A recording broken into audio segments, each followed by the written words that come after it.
All right, welcome back to the Daily Fantasy Flex podcast. The PGA edition, we were off last week because we experimented with the live show, but after some demand, we are making it available via audio and on our iTunes feed yet again this week. So we are here for the Valero Texas Open. Just had an interesting tournament at the RBC Heritage a couple weeks after the Masters. So pretty good time for golf, exciting time. As usual, I'm joined by my co-host Colin, Davy, and Peter Jennings, a.k.a. CSU Ram. Colin, what's going on, man? Man, like my called shot last week that was going to give me heartburn and still continues to is that Luke Donald dude. I mean, we talked to him about a decent amount on the pod. What do you do with elite course history versus like bad overall recent form? Where does it apply? Where does it not apply? And like that one's got me going back to the drawing board a lot. Pete, I know you and I talked about, what to do with that going forward, but that's causing me to rethink a lot of stuff. Him and KJ Choi are basically the two counterexamples of what do you do with course history versus form versus weighing all of that and how does it break down. Did you have any Luke Donald on your stuff this year? How did you treat him this past week? We can't hear you, dude. All right. Yeah, he was like 70% owned in the high stakes, and I did have him. So I think everyone kind of came to the conclusion that he was a really good play. Basically, the way I'm looking at it now is that if there's elite course history, and we have to define what elite is, but in Luke Donald's case, it's very clear, large sample, ton of events, and a ton of great finishes relative to his form throughout that whole thing. Then you have a elite course fit as well.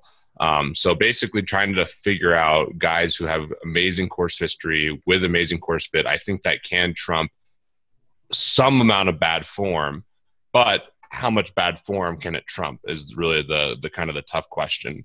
And, Jim Furyk had good history, good course fit. He missed the cut. But Russell Knox also in bad form. And I'd say Knox and Donald had the best course history of anyone. They both did well. So yeah. I think that you have to lean on it more. I'm less inclined to give bumps to the guys who just have good course history but not great course fit. But when everything aligns, I think that, golf's so much of a mental game that these guys can get back on the right track. And someone like Luke Donald also had a huge pedigree before. I mean, this is a former number one. Mm-hmm. Obviously, he's not the same player anymore, but it's not like he's a total disaster now, too. I think Furyk has certainly fallen off a lot more relatively if you look at just like all their results over the last 6 months or something.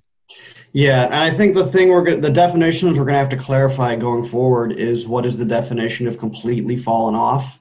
That right. Has what is the threshold for when a guy is just struggling versus completely fallen off? I think needs a little. KJ Choi clearly is completely fallen off, and he still made it. That's another interesting one, but yeah, exactly. Yeah. But it wasn't like the top 10 that you would have expected, or that wasn't. I don't know if he was like a near mortal lock as Luke Donald was, but then you have other instances like last year. Sergio and Stenson fit the bill for Sawgrass and just completely crap the bed there. So there's enough counter examples that it's not necessarily always a lock.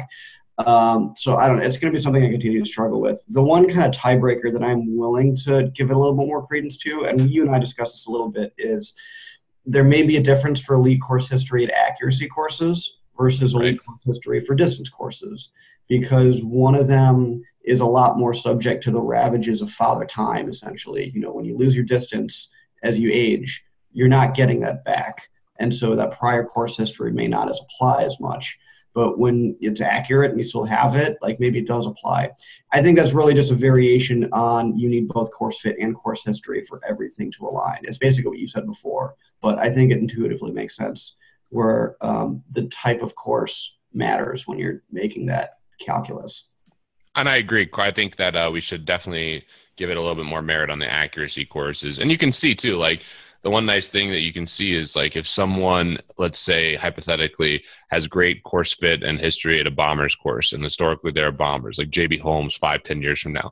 But JB's also at that point in time lost 10% of his driving distance and he's starting to fall off. Well, that's going to be a much harder, you're probably not going to want to play him that week. Whereas an accuracy guy like Donald this last week, yes, maybe he's worse now, but this is still a course that fits him relatively well compared to Bombers courses where that's really where he's getting trumped now, right? If you're looking at his results where you have to hit the ball a long ways, he's just in a lot of trouble relative to other guys. So I think you have to handle each case on an individual basis, but certainly an ongoing fun debate and fun thing to talk about because it is interesting. Yep, and nowhere near solved, so we've got to work it out for us. Right. So we just need aging curves for every statistic. Is that right, Colin? Yeah, actually, yes. Unironically, yes. Like that is actually a really good idea. Yeah.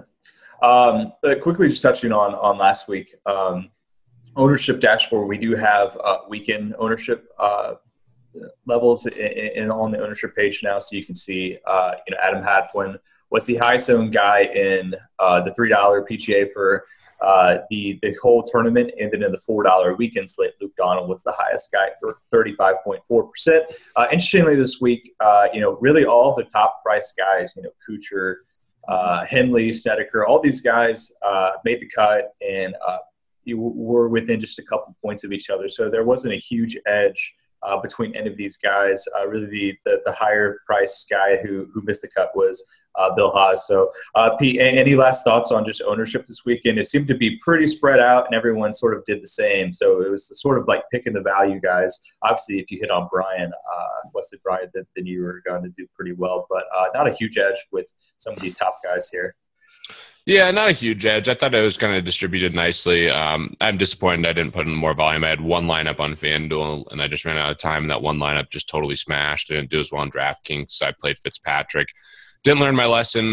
Fitzpatrick said he loved the course last year. It's his favorite event. And then he missed the cut. And then this week he says that he loves it. It's his favorite week after playing the Masters. And it's more about his family and stuff than the course, I think. Mm-hmm. But, I fell victim to that. So, in terms of ownership, I guess to answer your more question directly, I think that it was interesting. There were a couple of plays I thought were sharp that for tournaments that did well, like the Let. But yeah, it was a tough week. I really thought you didn't have to overthink ownership too much last week because it was spread out more so than other weeks. I was a little surprised that Hadwin was the number one overall. It's tough to get number one without a heavy tout recommendation from everywhere else. So I was kind of left struggling, where that ownership was driven from. And I went all in on him as far as in all of my lineups, and it worked out because he had a decent finish, but I still consider that a mistake because if you roster the number one chalk in the dog leg, I think that's a mistake pretty much always when it's at 30%. Most importantly though, I did win my ownership prop bet against Pete here. You had Kuchar as going to be top 3, and I had I took the massive under on that, and he was 7th, 8th. He was number one on FanDuel, but he was 7th. On DraftKings. He was down there for sure. Was he number one on FanDuel? I mean, a lot of games I looked at, he was insanely, but FanDuel was stupid. I mean, he was there's so many. Yeah, you can't not roster the top price guy. I almost think all else being equal, the most expensive guy in rounds 3 and 4 is an auto fade at FanDuel at this point because everybody is still just sticking the high price guys. You can find so much value in the front that why even bother? So it's a pretty good tournament strategy. You just fade the most expensive guys, I think. Right. Yep. Yeah, true. Cool. Good recap of last week's RBC Heritage. And let's dive into this week's tournament, which is the Valero Texas Open. This is in San Antonio. It's always the first couple weeks after the Masters. It is played at TPC San Antonio. It's been around for a long time. It is the 6th oldest professional golf tournament in the world, 3rd oldest on the PGA Tour. It's been in San Antonio for a long time. We've actually had some big names recently. Patrick Reed was the runner-up. Charlie Hoffman won last year. Jordan Spieth was the runner-up the year before that. A couple years ago, Rory McIlroy was the runner-up as well. So not a whole lot of guys have actually won it. But there have been some big names in the tournament. This week, we do not have many big names. It is another week in which Kuchar is the highest priced guy. Which is interesting, is the highest odds, even though they're not super high relative to his, 11.5 pricing. So it'll be an interesting tournament for sure. Colin, I'll kick to you. What sort of course are we looking at here at TPC San Antonio, and who fits it? This is maybe one of the weirdest course fits that I've seen in a while, and that bombers don't do well here, but I wouldn't call it an accuracy course per se. I'd call it an anti-bombers course. where the bombers just like you are penalized for having long distance according to course fit. And I took a deeper look, and most of that comes from just like last year. It was something like, driving distance was like a minus 30% correlation with the outcome. So like it was just so heavily skewed toward bombers got slaughtered last year. That's kind of throwing off the overall results. But even overall, like even if I kind of had to filter out the noise of last year, it still leans like almost like a slight bump to accuracy and a slight bump to scrambling, which is interesting because that never seems to pop in any of the course fit stuff. But it's the only one that I can get a discernible positive signal from. Other than that, it basically says like bombers here are penalized. So this is one of the bigger head scratchers I've seen in a while. I hope I can get a more coherent explanation out of what this course is from Pete. So what do you got for me? I don't have much. I mean, it does seem like it'd be more. It's a par 72. It's 7,400 yards plus. So it does seem like it might be a bomber's course. But yeah, looking at all the results last year, the scrambling thing certainly makes sense. Charlie Hoffman was what we obviously won, and Patrick Reed was right up there. One thing I remember from this tournament is Kevin Na making a 16 on a hole. And he obviously already withdrew, so we don't get to relive any of that. But I don't remember that. That's brutal. Yeah, that's one of like the most famous things that's happened here. In cup level, don't care right there. That's awesome. Wow. Yeah, so I mean, I'm not really sure what to do other than I am going to look more at scrambling stats. I think there's some on par threes too that you want to be taking a look at just in general as well. But yeah, it's kind of a tricky course to figure out. And, in terms of DFS this week, I mean, you look at who we have. I mean, Brooks Koepka has been a dumpster fire all year, and he's the second most expensive guy. Yeah. You got Charlie Hoffman above 10K. You got Jimmy Walker above 10K who's still fighting mono. I mean, it's a very interesting field here. So I'm not really exactly sure what to do at this point with it. But, yeah, it's a tougher course fit to kind of evaluate, in my opinion, as well. Yeah, I got to go back and see what exactly was happening with the conditions last year and why bombers did so poorly. Was there was it super windy last year? Does that ring a bell? Like, I got to go back and look at whether. I got to go back and look at it too in terms of yeah. Why. For those of you doing like review, like it really is last year and last year only that is the outlier in terms of just like course fit being so out of whack. And it does. So like, if you're going to focus on something, focus on last year, but like it deserves a lot more scrutiny than like simple course fit metrics. Right. Yeah, stuff. Yeah, I'm looking just in the in-pass models right now. This is a little windy, not too bad though. I'm not seeing anything that really stood out that much. So we'll look into that just a little bit more. But yeah, I mean, interesting pricing for sure this week. Normally, like we had talked about this in the Masters, that some of these guys that are in the 11K range have really high odds up into the double digit in terms of implied probability. And then, we have Kuchar the last couple of weeks that has been in 11.5 and really just like sort of low odds compared to other weeks. Kuchar is the king of the backdoor cover here in terms of fantasy points, putting up last round, solid rounds to save his DraftKings scoring. So let's get into this tournament just a little bit here. Let's just start with who we think are going to be the chalk players, the higher owned guys. And so, Colin, we discussed just a second ago that we were a little surprised Adam Hadwin was the chalk last week. And it seems like not really much has changed for this week. This feels like a redux of Harbor Town. I mean, like change the names a little bit for, course history and like the field strength and even like some of the exact same players. So yeah, I agree that not much has changed. So how does that affect everything going forward? Like, I think Hadwin, like all else being equal, when he's just so popular with no tower recommendations, the field is weak and he's still like only 300 more than before. I see him being the chalk overall again, for whatever reason that he's just massively popular. I think the next guy after that is probably going to be Tony Finau, just because I think like most people probably still consider this a bomber's course. Finau is always massively popular anyway for his distances birdie making. And I think like The other guy, I can see like either Ryan Moore or probably Charlie Hoffman getting up there, just because Charlie Hoffman, he is our open question. We'll get to him about does he qualify for elite course history and course fit? Is he this week's Luke Donald? It's pretty darn good, I will say. Yeah, we'll get to that. But I think Hadwin and Finau are my locks for chalk for sure. I see Kuchar. I could see him cracking like 20% this time. Just because there really are no other like great compelling options. Yeah, when Brooks Koepka is the number 2 price guy, that probably says a lot about people are going to get on the I don't, yeah, he's the other guy where like people may get, I don't know if people are going to get on the train again because he's had like 1 or 2 good tournaments lately, but people love to jump on his bandwagon when he's on again. So yeah. All right, Pete, who do you think is going to be the chalk, and specifically what do you think is going to happen with Koepka? He's my biggest question mark. I think Hadwin will be the chalk for sure. I think Steele will end up being pretty chalky, and I think Hoffman will be pretty chalky. Then we'll see the next guys, Kuchar, maybe Brandon Grace. I'm not sure who else might pop. Maybe Luke Donald after last week people will play. Koepka, I'm not sure. I know we have him highly owned in the models right now, but he's just been so bad. But I guess if you look at like him as a golfer relative to everyone else, he makes a lot of sense. And he did come off a really nice Masters finish as well. So maybe he's starting to figure it out again, and he's the talent that we should be looking at. But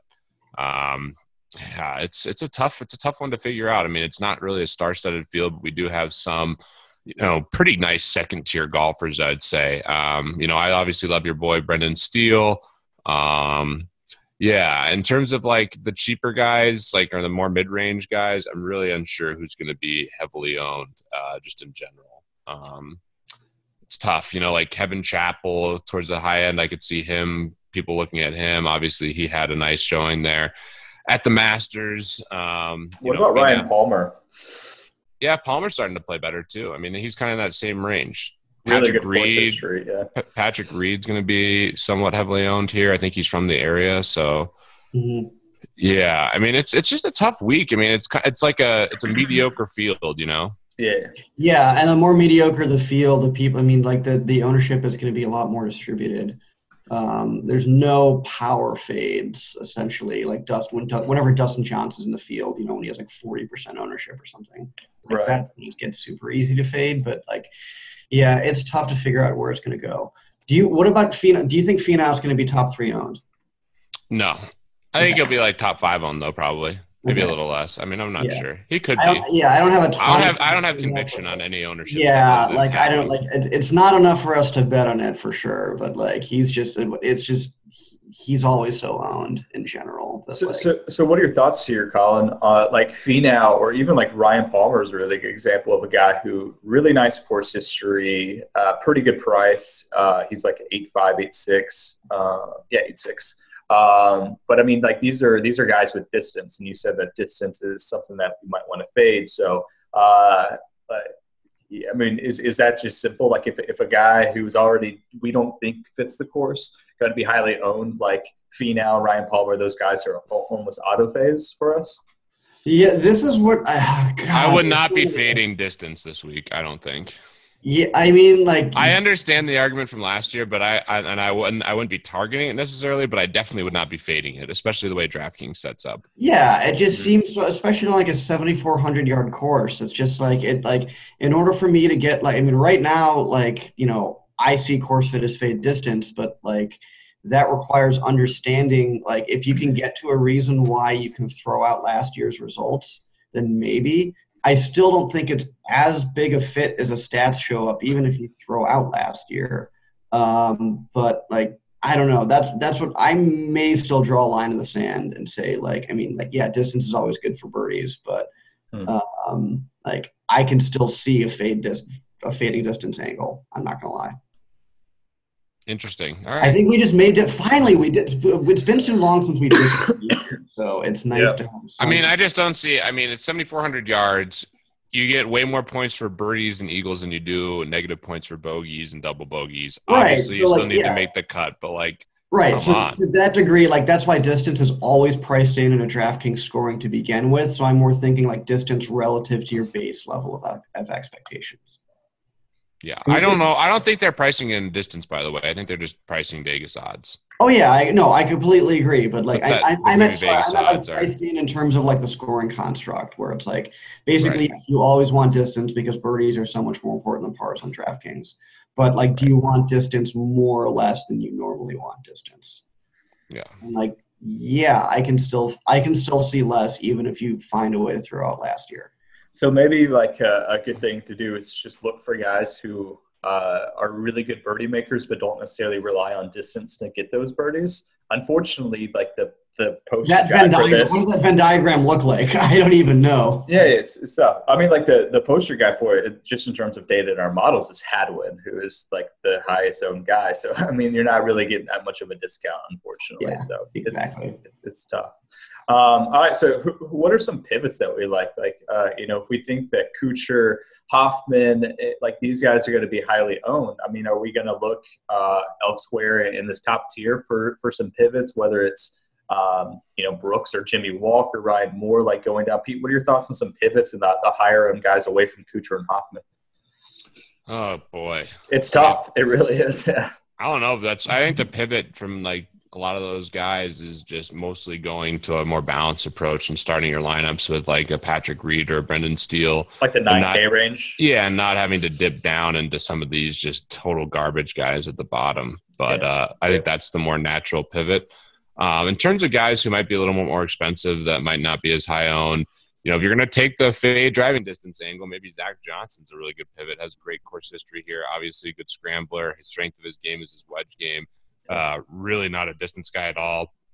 I mean, in terms of his game log, he obviously missed the cut at the Masters, but it's okay. It's not great. It's not bad. I mean, it's obviously bad relative to what Zach Johnson used to be, but in this field, it's certainly interesting. Yeah, I think Johnson is the only like pivot you can find above 9K where the ownership will be lower than normal.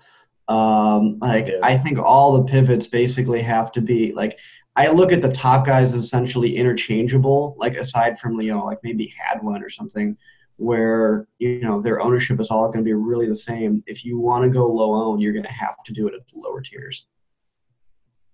Yeah. Yeah. So just a balanced lineup starting with, Hadwin, Zach Johnson, like these guys in like the 8-6 or like 8-9 range. So going down a little bit, like if we think Finau is going to be popular, Colin, like who are our thoughts away from Finau? We have, Ben on, Palmer is probably going to be pretty popular, just right above him. We have Ollie, who played well last week, down to Vegas and Chris Kirk. I mean, what are your thoughts on sort of getting away from Finau in tournaments? Yeah, I think On is always a guy that, like, he'll just always fly under the radar. Like, there's no history here. It's not a great fit. But if I think Finau is going to be a high owned, like, I think he is as good a pivot as you're going to find. I mean, like, the guy that, like, the question mark here that could be a pivot, but I don't know how is he going to end up being touted, is Daniel Summerhays, who, for my, like, measure of it, has the best course history relative to his ability in the whole field. He's been pretty garbage to open the year, but like has made his last two cuts. I think whether or not he's a pivot is going to end up being dependent on how much he's touted. And so that's going to be the biggest question mark. Other than him, the only guy I really have circled for like essentially like sub 10K that still has a good mix of history and fit is Chris Kirk, who also hasn't really done anything spectacular. I don't think we've mentioned him once in the pod this year. But if there's ever a revival narrative between history and fit, and he might be from Texas, does that ring a bell for anyone? Chris Kirk. Anyway, he's still, even if he's not from here, he's probably my favorite for getting some. Oh, Knoxville, Tennessee, not even close. Yeah. Way to go, buddy. Stick to the data, pal. Yeah, exactly. That's what we got. Leave the Matthew Fitzpatrick calls to me and Pete. Let us be donkeys. All right, I'll stay in my lane. That's just a good call. I still like him for a pivot though, between history, fit, and just like projected low ownership. He's as good a pivot as you're gonna find. Yeah, stole mine with Summerhays. I was going to bring him up. So I've been looking for a couple other guys down here that are interesting. It's tough. Stuart Sink is a guy that I really like. We'll see how owned he'll be. Colin, I know you've been all over him throughout the year here. Over 8%. Yeah. Yeah. He didn't play. I think he has one count of course history here, which isn't great. But at that price, he's just never owned. I think he's certainly intriguing.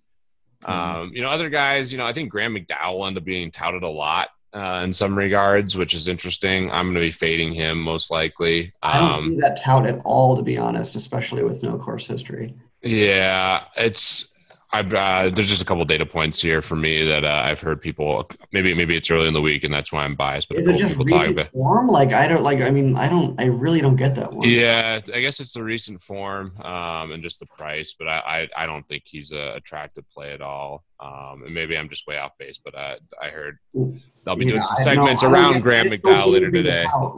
So all right, that makes me fade anyway. Yeah.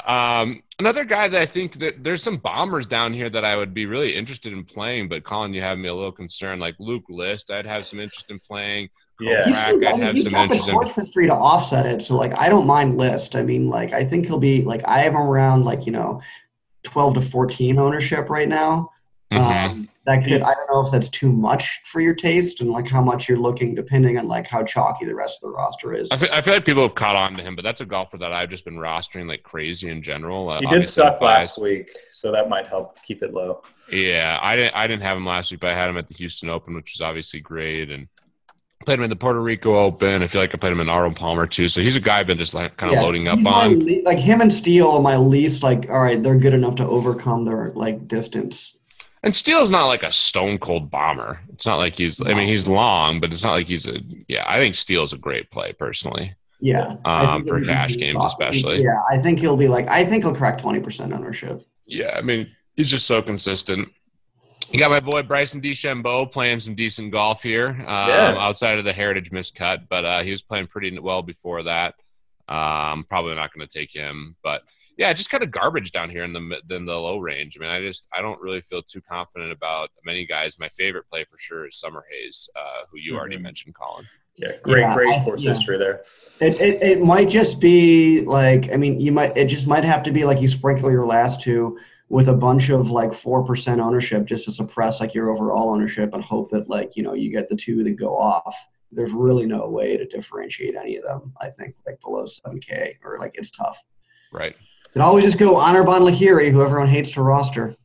I don't hate that, in all honesty. Yeah. Gosh, Lahiri. Yeah. He's so hit or miss. But he's good for tournaments. Hit or miss is perfect. What are your thoughts on there's a couple really just tilting golfers who we saw the absolute best and worst of last week. Keimer was he birdied every hole on the front nine of Sunday and then bogeyed every hole on the back nine. We have Keegan Bradley, who shot a 75 on Thursday and then came back with a 66 to make the cut. What are your thoughts on Keegan this week and maybe some of these guys that just have really volatile games for tournaments? Keegan is never he was pegged for low ownership last week. I never play Keegan. Let's get off this. That's I know Pete's opinion. I actually had a decent amount of him last week because the thing is no one else plays Keegan too. So just from a pure ownership perspective, I think it's enough to justify rostering him a lot of cases. Good course history. Yeah. I think his ownership is going to be too high this week, though. I think he kind of lands into with a lot of other people. Basically, I think Luke List is going to be lower owned and do better for the same price. So I strongly prefer other people to Keegan over this week. Even someone like Daniel Summerhayes just dominates him in every other conceivable category. So I don't hate it. I could be off on his ownership, but there's other places to play him. Yeah, that's fair. Any really, really bargain bin guys that are in the the 6K range? If you just sort of sort by course adjusted round score, we have guys Tringali, we have Freddie Jakobsen. We have these guys that have really nice course history at a really low price, but you sort of look through, there have been a miscut or two. So who's the cheapest guy that I could find and justify taking a flyer on? Yeah, sure. The interesting one here, if I had to pick one, is probably going to be Blaine Barber. And he has terrible foresight here. And, like, that's probably going to be holding him down. But, like, I don't like. He is a guy who is just like for some reason like Poppy is like I have him as a top 75 golfer in the world right now, which apparently is like Pete does not agree. I mean, like your initial says like, all right, I don't agree with that at all. I haven't like since I've never taken a look at him before this year. I'm wondering. I'll pull up his results and see why. But like, I know basically nothing about him. So like Pete, why does that like give you a little bit of willies there? I mean, I just always think of him as not a great golfer, but maybe I'm wrong. I mean, I to be honest, I haven't paid much attention to him. It's just I was not expecting you to say Blaine Barber. Yeah, neither had I. mean, I am like maybe he's a GOAT GPP play because I don't see anyone ever playing this guy. Yeah. So okay. So this explain like so this is I guess like if you look at from like 226 on, it's basically all right. 5 straight missed cuts or made cuts. Sorry, does a decent job of explaining why he's on the rise. And they're all progressing in a generally higher direction. Like 26 last week. His game log is nice. Yeah. So like if you buy recent form, I mean like then like I don't know how much of that is like some of that might be a little bit of putting luck because the putting looks a little bit on the low side. But like I don't know if you want to like grasp onto straws, like 72 scrambling last week, and like it's scrambling pops nicely. Like, I don't know. I can see a fly. It's a high risk flyer for sure, but I think it's going to be like sub 3% ownership. So yeah, sub 3%. I like it. I mean, you see guys definitely coming into good form here. I certainly get the merit for that. Yeah, all the Blaine Barber this week. Yeah, so that's probably the cheapest. Like, yeah, that's the only guy that I'd see like under 6,500, or like if I had to pick a single guy. Yeah.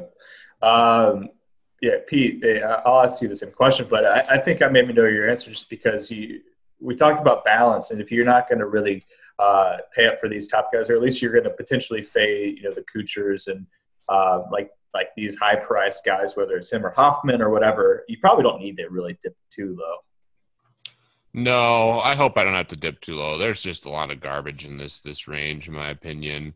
Blaine Barber does, I guess, have a little bit of merit with his recent form. He's not super long either, so I can see why he's fitting Colin stuff. Obviously, had the one terrible round, but yeah, I just remember him just blatantly missing cuts. And looking through his game log, I mean, he was not great for a stretch there, and then since on the Classic, he's been very consistent. Outside of the guys that Colin named, I mean, like I'm surprised Andres Gonzalez for whatever reason has some good stuff in my model right now, but I don't know. I'm trying to figure out why he looks good. I mean, yeah, that seems like a weird, like, I don't know. When in doubt, like that seems like a field strength type of thing.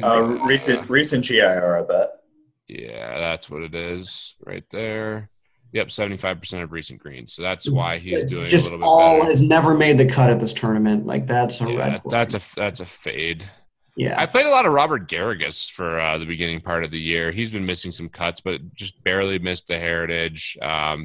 Again, these are all just like shot in the dark kind of plays to me. Yeah, for sure. Except on FanDuel, where you actually where it costs like pocket lint to roster these guys, and there's no penalty for like them missing. Like or very little if you take them in the first 2 rounds. So yeah, interesting for sure. Any last thoughts on the field? You guys want to pick some winners and let's pick some winners. Yeah, sounds good. I like it. I think I went third. I went second last time, so I went first last time. All right, I'll go third this time. Okay. Where do you want to go, Bryan? I'll go first. Cool. I would say, all right. So let's do a guy above 9K and then below 9K.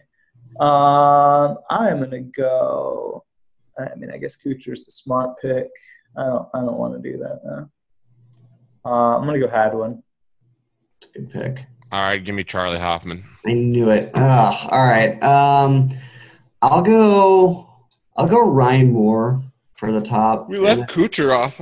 He just doesn't win. I'm nothing if not sticking to my convictions, right? Says he doesn't deserve his top price tag. Yeah, he'll shoot a 64 to get back in the running, but not really do well before that. What's my cutoff? Just below 9K, below Hadwin. Let's take a true dark horse unknown and go Byung-Hun An. Oh, I like that. He does not have a miscut in his game log. Then on. Gotta love it. It's beautiful. Give me Billy Horschel.